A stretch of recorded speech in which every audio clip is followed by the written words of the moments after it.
I'm Jade McNeil, and welcome to the Be Space podcast, your bi-weekly dose of business and property realness. No hype, no fluff, and definitely no BS. Just honest conversations about what it really takes to build something from nothing. Hello. Welcome, everyone, to the Be Space podcast. Guys, I'm going to put something out there before I introduce you to my wonderful guest that I've got with me today. In the background on this episode, it might sound a little bit like animals of farthing wood because it is one of the hottest days of the year as we sit and record this. So it's mid-June, I think. I never know what date or where I am, but it's around mid-June and it's currently in the morning time. And I think it's already 25 degrees. So as you guys know, I record the pod from home and all the doors are open. So it does sound like we've got the glorious Nottinghamshire countryside on the podcast with us today. So there you go. Just throwing that out there. And you know what? If you're looking for perfection on this pod, then don't come to me because you're not going to get it. You're going to get reality. And everything I do from home. So, yep, the countryside, the wildlife is with us today. Anyway, let's jump into this. So today, I am really, really excited to welcome my lovely guest, Theo Brown, on the pod. Hi, Theo. Hey, Jade. Thanks for having me on. Oh, of course. So Theo, you're really, really interesting. You've got loads of stuff going on. So a little intro then. So who are you? What do you do? Where are you based? So my name's Theo Brown. I am based in Nottingham. I currently run a supported housing company called René House. I co-founded that in 2018 with my partner. And I do a few different projects on the side, but that's my main sort of day-to-day gig. We've grown it since 2018 steadily. It's a really interesting story of how I got there and what we do, which I'm sure we'll get into. But that's a quick overview of what I do at the minute. Fellow Notts lad. I'm not that I'm a lad, but Nottingham person. Yeah. So you're going to get like any listeners are going to be like, yeah, I can hear their accents coming through nice and strong. See, I never think we have an accent, but other people tell me that we do. It's quite strong in Nottingham, but I don't know. You guys see. So Theo, René House, what is it? So we provide supported housing for people who are homeless and vulnerable.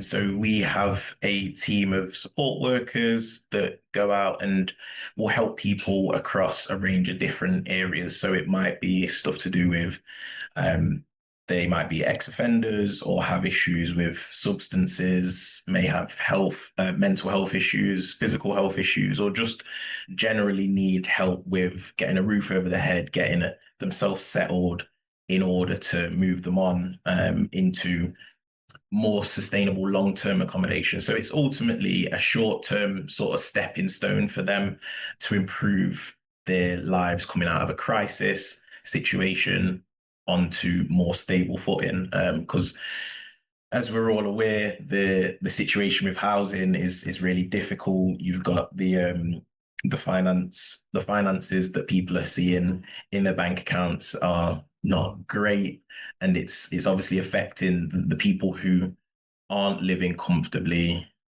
are being affected quite a lot. So I guess when we first started, we saw loads of people who were just rough sleepers, but we often see a lot of people who actually you wouldn't expect to be in the kind of situation where they'd need supported housing. So it's just come to show me anyway that from firsthand experience, actually how deep the issues around personal finance and people's personal lives and where we are with it. So that's what we do. We're sort of a safety net for those people who really don't have a lot of alternative options for housing. We provide them a roof, some support, and a stepping stone to move on. Wow. So you mentioned there that what year did you start the business? What's that? 2018. 2018. So you started it just you and your partner Tiffany at the time. So today, how big is your team? What does that look like in terms of the office staff? Yeah, so our team today is around 20 people. Mm-hmm. So that includes myself and Tiff, but we've now built in layers of management, senior management, we've got support staff, we've got a couple of maintenance guys, we've got a housekeeper and admin staff. So it's an operation, and I always say it's not a huge company, but we're also not a tiny company anymore. Do you know what I Mm, mean? When we yeah. first started, like you said, it was just literally myself and Tiff who were the maintenance men, the admin staff, the support workers, the cleaners, and everything else in between. So yeah, it's really cool to look back on that sometimes and see where we came from and where we currently are. Yeah, I mean it's mind blowing. I've been lucky enough to sort of like been have you in my online kind of sphere over the years and to watch you grow what you've grown from where you've grown. It's just been so incredibly impressive. And yeah, so your role within the business, what would you say primarily, because you've got everybody underneath you now doing what they need to do. Primarily, what's your role look like now day to day in the business? So I something that I battled with a lot when we first started was the fact that I'm a generalist.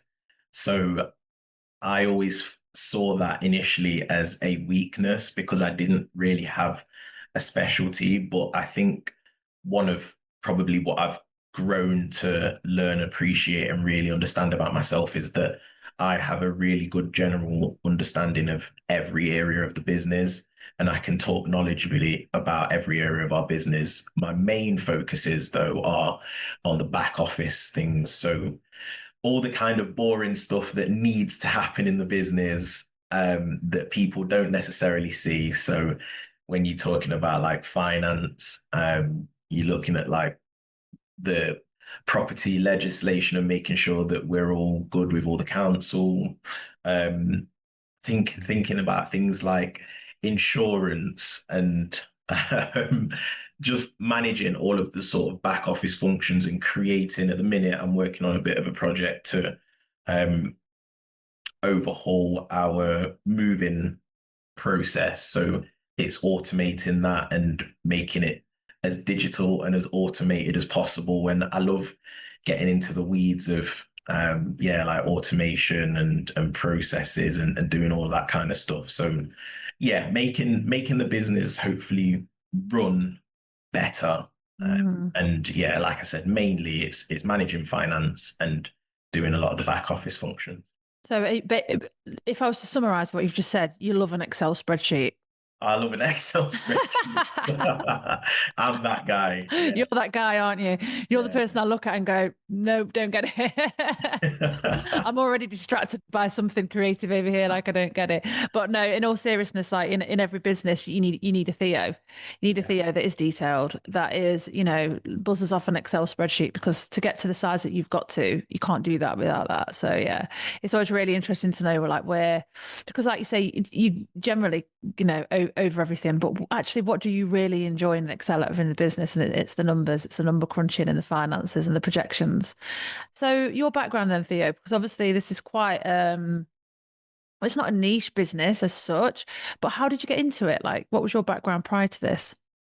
So my background is all over the place. So from it starts from being a kid and playing football. So um at about 9, I was first scouted for Forest. That wasn't good enough. Didn't get in there, and then about a year later, I was scouted by Notts County, got in there, and then at the end of that season, they folded their academy. And then at about 11, 12 years old, I was scouted for Leicester, and I did stay there. I played there for 6 years up until about 18. And yeah, I played in the youth teams and worked my way up to playing full time. And then, yeah, didn't get my first pro contract, unfortunately, but I went on from there and played in the National League South, no, National League North, sorry. And that was my first year in sort of professional football. And it was great. I was running around getting paid to play football and do this thing that I had trained my whole childhood to do. Mm. And it was great. I was living life. But unfortunately, at the end of that season, it was literally the last game of the season. I I went to block a ball and it came off the end of my foot and my knee just jerked a little bit and it just felt a Mm, little bit funny. And so I went down, got the physio to come on, sprayed the magic water, rubbed the magic sponge on it. Usually does the trick, but mm. obviously in this case it just wasn't right. I tried to run it off, but I in the end I had to come off the pitch. And there was probably about 20 minutes left. And so I was sat in the dugout, and by the time the full-time whistle blew, I'd obviously had ice on my knee. And by the time I went to stand up, I took the ice off and my knee had just swollen up. It just ballooned up. So obviously it wasn't just a little twinge, it was something seriously had gone wrong. But unfortunately, the team that I was playing for had financial issues. They were going into administration. Obviously, at that level, you don't really get contracts beyond a year. So I'd just come to the end of my contract, and obviously, I was injured. I was no Oh, use to how it old were you? really. How old were you at this I would stage? have been 21. Oh, Um, in your absolute prime. yeah, so still early, and I did really well, and it's really frustrating when I look back because I actually got supporters player of the season that year. So I knew I was doing well. I knew I was onto something, but Mm. um, I was then left at the end of that 1 year contract with no team and no support in order to get better. I didn't really have an Oh, agent at the time, so I had no access to any resources. And I think looking back now, knowing what I know now, I maybe would have been able to tap into this and tap into that and access and get back onto the pitch quicker. But obviously at the time I just didn't know any better. I didn't have anyone around me to help me. And so it basically meant that for 2 years I was out of the game. And oh, um Theo, my heart's broken for you. What was that? What was that like on your mental health? Because you were such a young whippersnapper then. I mean, you still are, but I mean, 21. I mean, it's like we don't really know what we're doing at 21 anyway, do we? We're kind of like living our best lives. What was yeah, that like on your mental health? That kind of being broken, like physically broken from the thing that you love? I think the reality is that I don't actually know. And it's something that I'm still kind of working through now when I look back on um where I was and who I was at the time, but I don't think I really acknowledged it. It was kind of like I didn't really acknowledge the fact that I'd been released from Leicester, even though I had my heart set on that being what I wanted to do and play for the first team and do all of these things. And one day, sorry, you're not good enough. You're not Mm. moving on to the next stage. And I kind of just was like, all right, cool, what's next?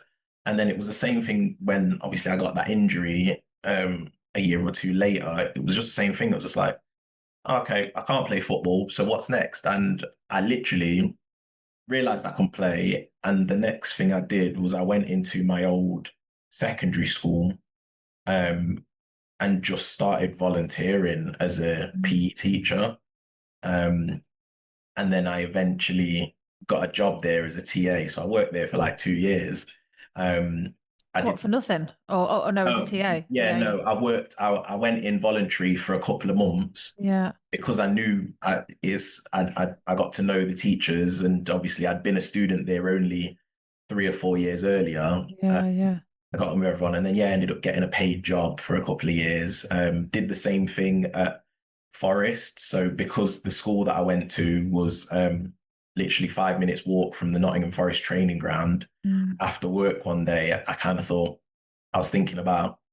I literally just switched. I just didn't even think about it. I just acknowledged like I'm not getting paid anymore, so I need to do something. I need to get paid. And plus, my mum wouldn't let me just stay in bed.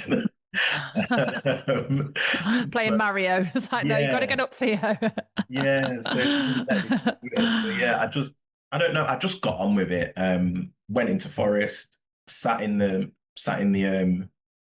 parents bit one evening while the kids were training. And I think I went in to just wanted to speak to someone. I went in there with my CV. I was Mm. just like, I think I want to have a look at trying to be a coach. So I sat in there and no one came out. I sat there for about 3 hours just watching the TV, usually just having Sky Sports on until the academy director eventually came out, gave me 5 minutes, took my CV and gave me his number. I said, give me a ring. I ended up working there for 3 years. No way, I didn't know that. Yes. Are you a Forest fan? I usually say Leicester. Obviously, it's really Okay. difficult being from Nottingham. Yeah, yeah, I think I feel closer to Leicester because yeah, obviously knowing people and being there for such a long time. yeah, yeah, yeah. But yeah, that was kind of my journey. That's sort of the bulk of my journey. And then I kind of went and did a load of different things. I went to uni and then eventually started René House. That's just the most amazing story. You know what? Like, you're such a resilient character, aren't you? Like, you're not there to just go, oh, I'm just going to accept that this is me done. It's like, no, no, I'll make it, I'll make this work by hook or by crook. And I think that's the absolute epicenter of being a real entrepreneur is that inner ability to believe that some way, somewhere you will make this work, Yeah, no matter what it takes. And I think, you know, it's like, that's something that you're born with. And it might not be something that you, myself, necessarily acknowledged when I was young that it was in there. I didn't think I was from that world of entrepreneurship. You know, I've said it before on the pod, but actually, as I've got older, it's come out. And I think in you, it was kind of in you at such a young age to just not accept what you'd been dealt and to get it sorted.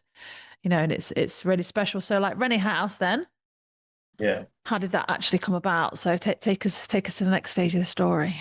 yeah. So after doing a lot of stuff and being in the the school, being at Forest and kind of going down that route of teaching and coaching, I went on to Loughborough and started a sports coaching degree at Loughborough. Mm.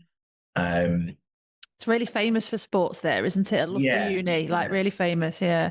But again, I was fortunate. I managed to get in there because I applied quite late, but Mm. because being at Leicester, one of the things that they do is they put you alongside when you're in the youth team, alongside that, you have to do study. And we went to Loughborough College to Okay. study. So I did know someone there. So there was the kind of, I guess it's that thing when opportunity meets preparation. Mm. Yeah, Uh, but you've got to be forward thinking though. yeah, yeah, that's what You I'm know what I saying. mean? You've got to think, there's something here that I can probably orchestrate if I'm clever about it, and that takes you to think forward. Yeah, but yeah, the opportunity was there. I just happened to text someone, and they were saying, "Yeah, look, I know you the deadline's coming up, but if you here's the stuff that you need, do this, do that, and we'll see what we can do." I eventually got on there, went on to sports coaching. After a year, realized actually I don't want to be a coach. I don't Mm. want to be a teacher. Um, I think one of the pivotal things was being a young footballer, being 14, 15, 16 years old and seeing kids that are 19, 20 driving around in Range Rovers and living in Mm. mansions. Your whole perception of what is real life is twisted, and it kind of forces you to see being 20 years old driving around in a brand new Range Rover as normal. Mm. So I then came back and was looking at um, other things, and I was kind of like, oh, I'm going to work so hard, and I'm going to maybe after 5 or 10 years, I might be on like nothing in comparison to what Of course, yeah, yeah, yeah, footballers are yeah, earning. yeah. I And mean, it's that's just after mental, isn't 10, it? Yeah, 15, 20 years yeah, graft. But yeah, obviously, I was coming out of a bubble and my yeah, mind wasn't really yeah. calibrated to real life. So I then went on and did a couple of things. I worked in banking, I worked in sales, um, I did a few marketing roles, and I think they all seemed okay, but I really wanted the opportunity for basically uncapped income, but also having a level of freedom. Mm. So that's why I knew that I wanted to have my own business. Um, it wasn't immediately obvious, but yeah, I changed my course to sports management, and that's the degree that I ended up getting. And then, yeah, I followed on and did all of these different roles. But yeah, I always knew I wanted to do that. And then my last full-time job was working in a bank, which is obviously another role where you can accelerate through the ranks quite quickly and you can earn quite a lot of money. But I just didn't feel very good about what I was doing. I didn't feel like the work I was doing really made a difference. And that's when I started to learn that actually it's not just about, for me, earning as much money but it's also about having a positive impact and genuinely feeling like I'm helping people with a service that they want and need. Mm. So yeah, that's where having my own business, but it being sort of a socially motivated business was sort of a good mix of that where I believe that as long as you're providing genuine value, the more people or the deeper that you help people and the more impact that you have, I think you should be, regardless of it being for profit or non-profit, I think you should be compensated for that in relation to the amount of value that you provide. So yeah, having my own business, whether it's social or for profit, as long as I'm providing massive value, then yeah, my personal rewards and my personal gains are, do you know what I mean? In balance. Yeah, Yeah. there's a balance there. Yeah. Um, Obviously, you've built a sizable business now. And do you think actually, let me ask you this first. Do you think that you got to that point naturally where you knew that that was internally something you wanted to achieve in terms of the balance? Do you think sort of age and experience got you there? Yeah, yeah. Um, Because you tried quite a few different things. I mean, there must have been a dozen things that you've just like, oh, really good as well. A dozen opportunities that you did this for a bit and that for a bit. And then obviously wound up at uh, in the headspace that you did in terms of like making sure that you create balance. Um, was that a result of time, experience, making some mistakes, yeah, reviewing what you like and what you don't like? yeah. So definitely, it's 100% that, and I feel like so. I think between my injury and starting René House was roughly about 5 years. Mm, Um, and in that 5 years, I do distinctly remember after my first couple of jobs, thinking that I'm doing these jobs one because obviously I need money to live today, but actually there is a deeper thing of I need to be finding out about what I like as much as what I don't like. So each time I did a new job and a different job, I was like, I like this, but I hate this. mm, And then that would kind of guide me on to the next thing. And then it was kind of like each job, I kind of tweaked it. And then stepping stone. yeah, they were all stepping stones towards René House. So without doing all of these different jobs, I would have never landed on the Yeah. idea of doing René House. And but it was originally Tiff's idea, but it wouldn't have, do you know what I mean, spoken to me because we spoke Yeah. about loads of different ideas. Yeah. But doing René House in particular wouldn't have jumped out at me as a thing to pursue if I hadn't have done all of those other things. Yeah, it's interesting, isn't it? Because I think the natural path of entrepreneurship is to test things, fail at things. Yeah. And it's all right to say, look at you and Tiff now and go, wow, that's so impressive what they've built. But actually, what's that? Hate the journey word. I really need to find a better word. But what has been that journey for them? And it's not just been like one straight line of kind of we went from A to B and this is where we're at now. Like we had to test and trial things on the way. Things had to fail. Things had to work for us to understand exactly how it should be. So the business now, running house, sizable operation, right? What are the realities, like summarize it, what are the realities of actually running that operation day to day versus, for example, like what you see online about running a business and entrepreneurship? Like, I know you've always got thoughts around this, like what's reality versus, online? I find it quite funny because there's it's one of them where you only realize it once you're behind the curtain. Mm, And obviously a lot of stuff that gets put out about entrepreneurship, it's the new sexy thing, isn't it? Everyone wants to be an entrepreneur and mm, everyone wants to have their own business and have time freedom and location freedom and do this and do that. But not everyone wants to have 20 odd people all relying on you to make sure that their bills are paid. And not everyone wants to realize that sometimes it's the 28th of the month and payroll is 30, 40 grand and you've currently got 10 grand in the account. oh, that feeling. Not everyone wants to experience that. Do you know what I mean? You've promised a landlord something or you've said that you're going to do something and you've tried your absolute hardest to do it, but it's just not happened. Not everyone wants to get that midnight phone call um, off a resident or the police or a neighbor Mm. saying that, do you know what I mean, something's kicking off at one of your properties, or a letter from the council saying, do you know what I mean? There's all these things that are realities of specifically doing René House, but the specifics will change across business, but the general 100%. Yeah. concept of the one thing that I say to a lot of people is everything is hard. So on social media, you get sold the dream of entrepreneurship being the silver bullet that fixes all problems, like will fix your life. But Mm. it's not really. It's just there's pros and cons to everything. So yes, I do have a lot more freedom. Yes, I don't have to ask anyone for time off.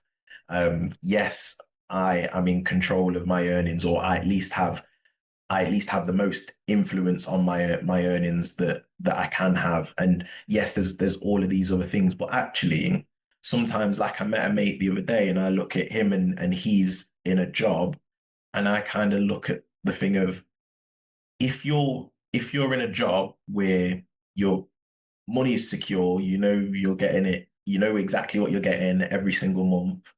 Um, you know what your responsibilities are. You can put your work down at the end of the day. You work from 9 to 5, and you don't work outside those hours. When you're done, you're done. And I think you can build a business like that. And obviously that's what we're striving for. But in order to get to that place, there's a lot of stuff that happens. This episode of the B Space podcast is kindly sponsored by the wonderful people at Landlord Furniture Co. Specialising in a huge range of high quality bespoke furniture, Landlord Furniture Co. provides durable pieces designed to last in your rental properties. If you're searching for the perfect furniture to attract professional HMO tenants, or need more resilient pieces for your student accommodations, considering cost-effective furniture packs for a larger property, or looking for something more personalised to elevate your serviced accommodation brand, whatever your need, Landlord Furniture Co. will craft a solution for you. You can say goodbye to rubbish old flat packs and start investing in a luxurious experience for your tenants. Backed by a 3-year warranty and exceptional customer service, they really are the smart choice for any landlord or property developer out there who takes their properties, their tenants and their business seriously. So ready to transform your spaces with Landlord Furniture Co. and ensure that your investments stand out in the market? Visit Landlord Furniture Co. today at www.landlordfurnitureco.co.uk, or you can head to their showroom, which is in Oldham, or find them over on Instagram at Landlord Furniture Co. Now, let's get back to the episode. You know that thing you've just described about the conversation with your friend, where you're like, oh, that looks and feels really nice. Even I have had those moments in the past. Yeah. You know what I mean? And it's like, should I just go and work for a big fashion brand again and go on a decent head office based salary? Because that would just be so much simpler, wouldn't it? You know, like, because there are moments when you run your own business or businesses, and cash flow is an issue, people are an issue, dramatic things happen, and it's like, okay, in this moment, how do we deal with this? And I don't know about you, but definitely, and obviously I'm a little bit older than you are, but over the years, you definitely do become more thick-skinned, don't you? And you're able to process those moments and put perspective into it and be like, okay. Yeah. And what I know is the world's not going to end, so how do I do it? Like, what's your kind of process? Like, how do you approach things, Theo? So, like, the moments when you're looking at the bank account, you're going, all right, I'm about 20K short and I've got to pay everyone in a few days. How do you manage that? What do you do? Um, You just turn your laptop off and go home. yeah, you say that as a joke. That has been the coping mechanism once or twice. Just But don't that's look at it. reality, though. Yeah, just don't look. You don't look at it, it doesn't exist. Exactly, yeah. But no, it is honestly, you just figure it out. I can't even, there is no way of, like, putting into words what happens. And it's not even because you've done poor plan. Sometimes you've planned to the nth degree and you've done absolutely everything right and something out of your control just hasn't come off and it just hasn't dropped or it's been delayed or there's a million different reasons. And I think it is also in the journey, it is also about as you develop, you get better at dealing with it because it's all relative.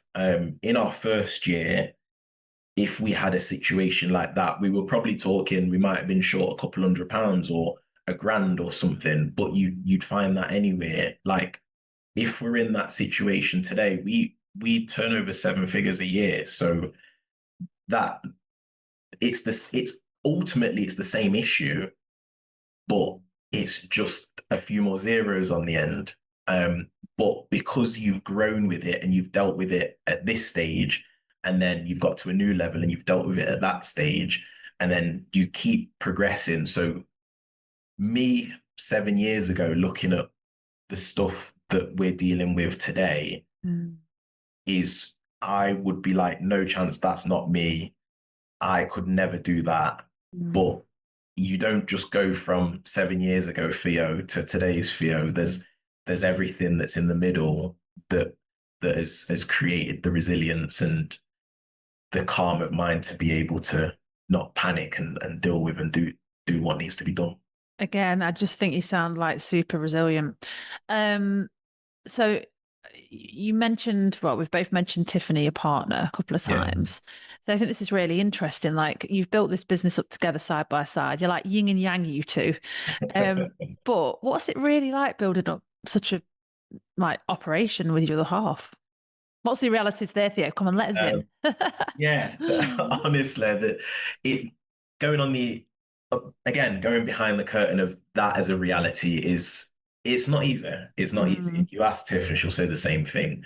But I think one of our strengths is that we didn't just build this off a whim, and we didn't just do this with no thought behind it. I think even though we didn't necessarily know exactly what we were doing in terms of the specifics, and we'd never run a business before, we'd never hired staff, we never XYZ, a million things we'd never done before, but we lent into what we had done before and we bounced off each other and we very quickly found out our strengths and our weaknesses. And it just so happened that, as you said, we are pretty much yin and yang.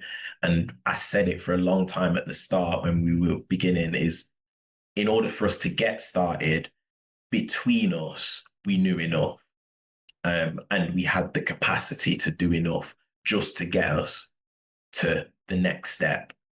And then once we reached, and we did have a period about 2, 3 years in where we kept going around in circles with the same issues. And then that does start to um, that does start to put pressure on your relationship as business partners, but also as life partners. As things at home do get difficult when mm, the business is difficult, and I don't think that changes. But what it has done, it's meant that we communicate a lot better. mm. I think to be fair, we got together at 16. Ah. We were kids, and I need to see photographic evidence of that, by the way. one of the first pictures of us together, I think, is still up, might be on Tiff's Facebook or something like that. But we were kids, and we went through so many things between 16 and 23, 24 when we started the business that it was there was already so much between us. So when it did start to come, because it's all really exciting starting a business. Mm. But actually doing a business, growing a business, running a Yeah. business, that's very different. So yes, we have fallen out, and yes, we do disagree. We always disagree.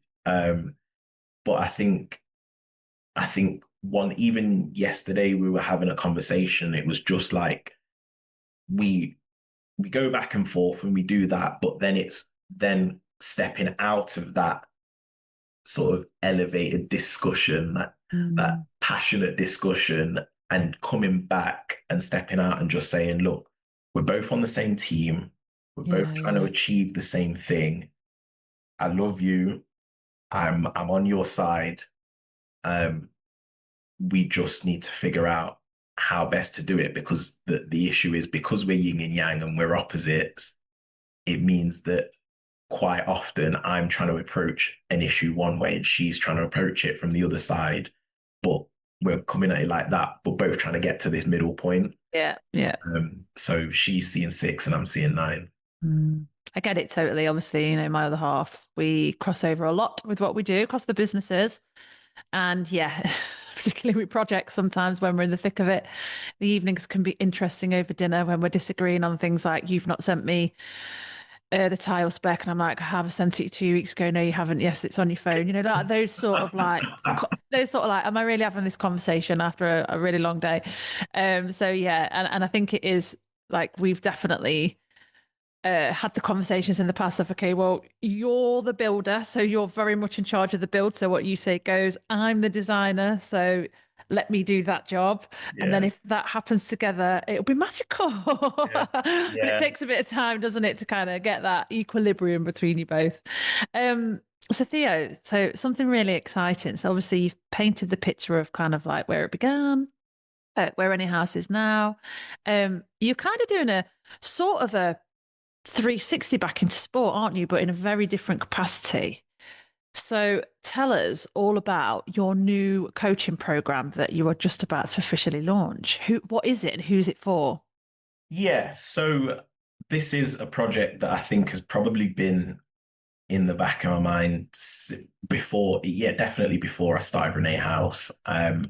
So I am about to launch a coaching program that is specifically for athletes, current and former athletes, who want to look at starting their own business. It could be anything, it could be whatever they want to do going forward into coaching, or something totally outside of their sport, kind of like what I've done. But it's to provide the help and support that athletes would need, both from an understanding of what it's like to be a high performance athlete, but also understanding that there's a bit of a middle journey. And like I said, my journey from being a full-time athlete to being a company director and having my own business was about 5 years.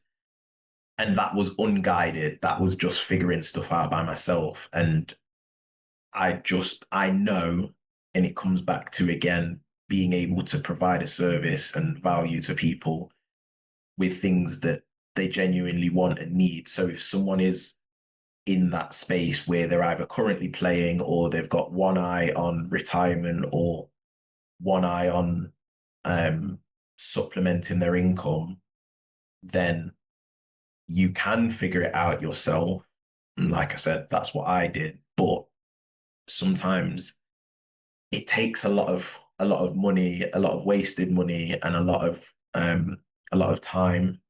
So the idea is that I can be a guide, I can support people through that process and avoid a lot of the pitfalls that I made myself, both in that discovery phase of discovering what kind of interests I had, but also in terms of starting the business and then growing it, scaling it up.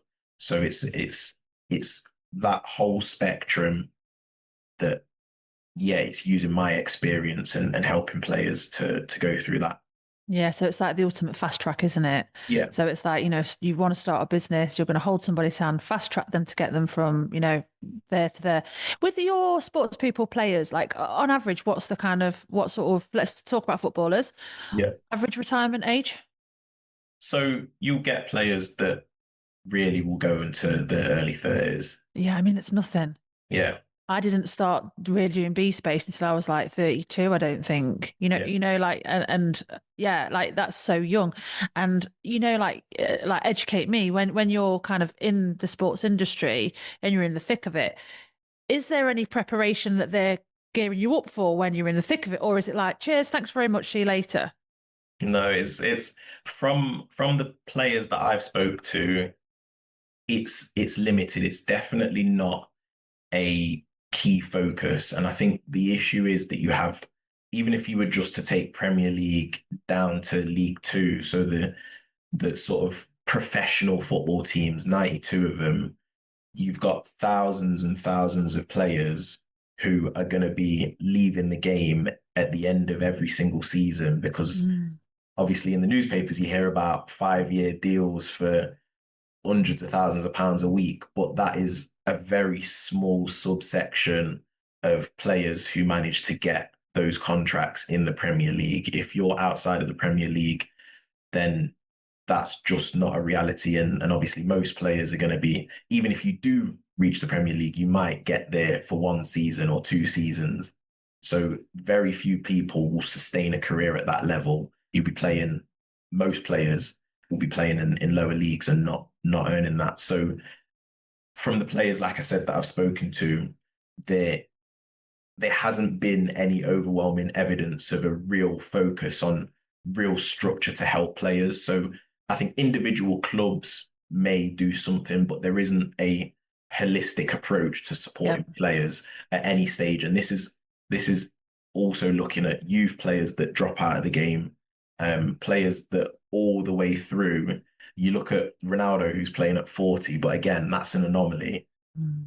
Most players don't play, and especially at that level, that's literally the 0.01%. So there's not really a holistic approach that I've found to supporting players going through that, and it is literally just a cliff edge. So a program, 6 months, 12 months long. How long is it? The program is we can do a 6 month or a 12 month.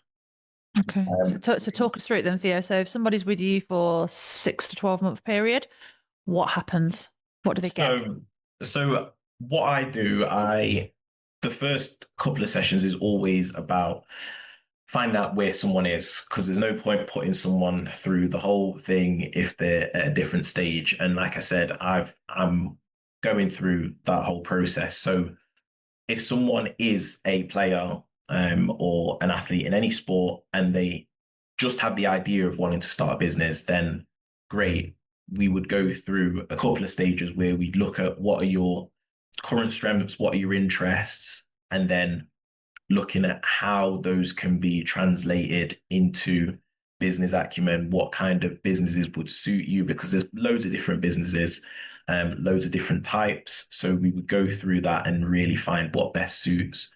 And then it would be a case of actually getting you into the market and getting your minimum viable product out or service out as soon as possible. Because even I'm saying this, I am also guilty at times of delaying things and trying to perfect things. But I think what I found in practice is that you can sit and perfect it, but the best way to perfect it is get it out there and get real feedback on what you're doing. So that would be the third stage. So like I said, the first stage is getting people to understand where they are. The second stage is understanding how you can apply that to business. Third stage is getting something together, pushing it out. And then the fourth stage is literally just going through.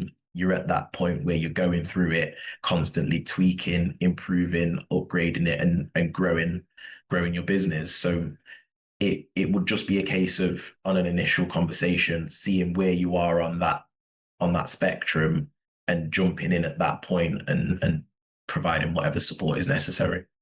Do you know, I definitely echo something you touched on before, and it's because we've got a couple of different businesses that do different things, and I've really come to realize over the years that actually it's all the same stuff in terms of the operations of it.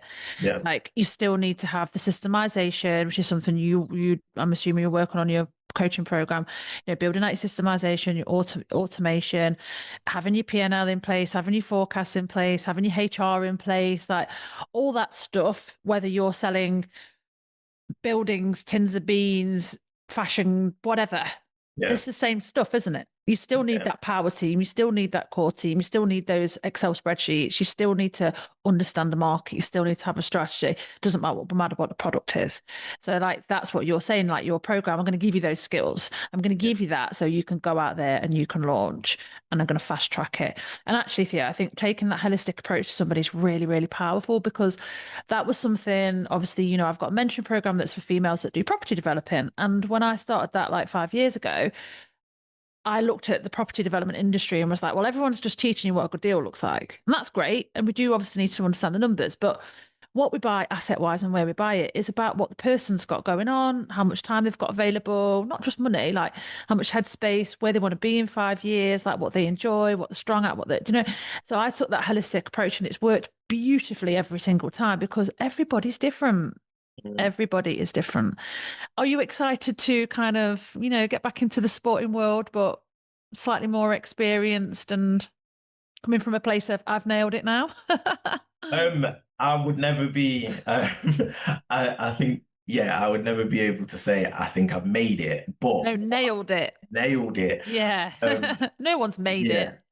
When have you made it? I'm not This is sure. Nailed yeah, it. this is the question. But yeah, no, I'm absolutely buzzing because it's something that I honestly, as like I said, it's been on my mind for such a long time. And one thing that I always refer back to is I actually attempted a version of something like this before I started René House. So Mm, I started a company and I did a couple of projects within there where I actually went into schools. And because I've always been interested in personal finance, I went into schools and I spoke to the kids from year 9 to year 11 who were on that track to become athletes. So they would have been in academies or regional, national high performing athletes, and just talking to them about personal finance and that transition. But I basically chickened out because I didn't think that I had at that point, I was still figuring out myself, yeah, still yeah, figuring yeah, out stuff myself. I didn't have the confidence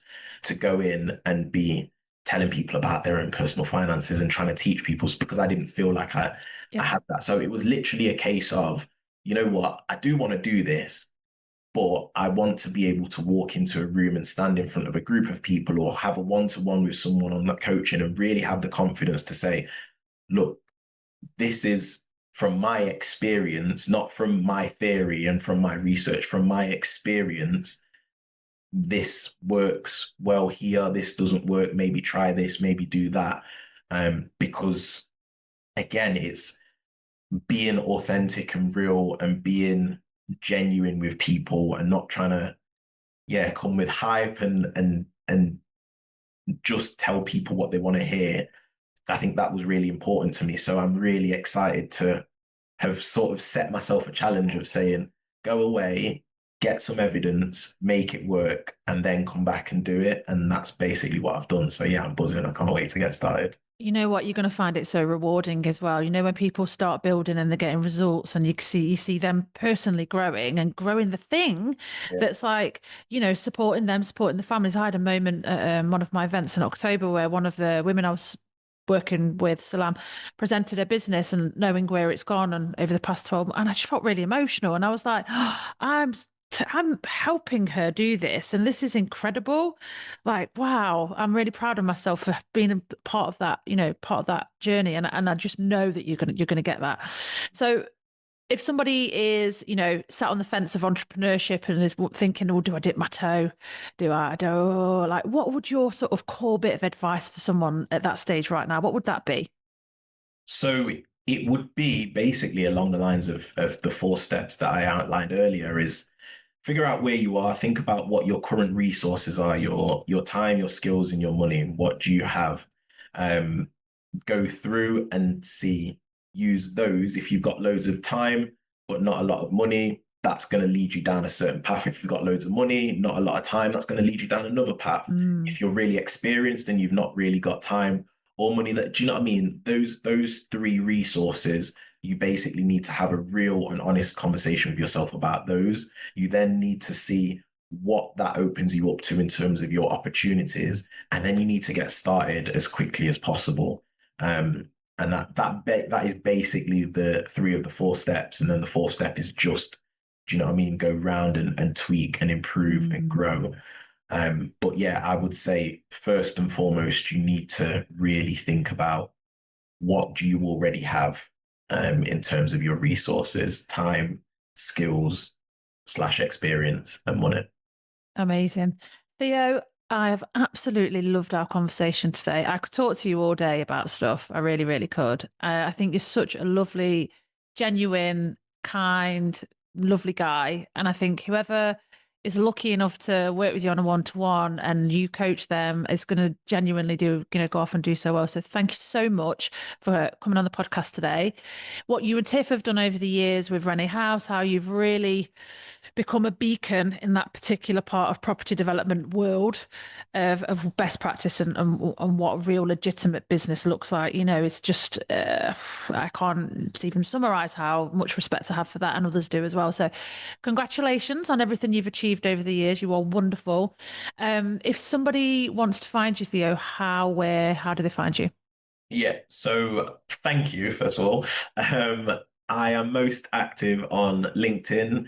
If you just search my name, Theo Brown, and you will find me on there. And also, I've recently launched my website, which is theobrownonline.com, TheoBrown online.com. Wicked. All right, Theo. Thank you so much. Thanks, Jade. That's a wrap for another episode of the Be Space podcast. I've been your host, Jade McNeil, property developer, mentor, and business coach. Don't forget to subscribe on your favourite platforms. And until next time, remember, don't believe the hype and always keep it real.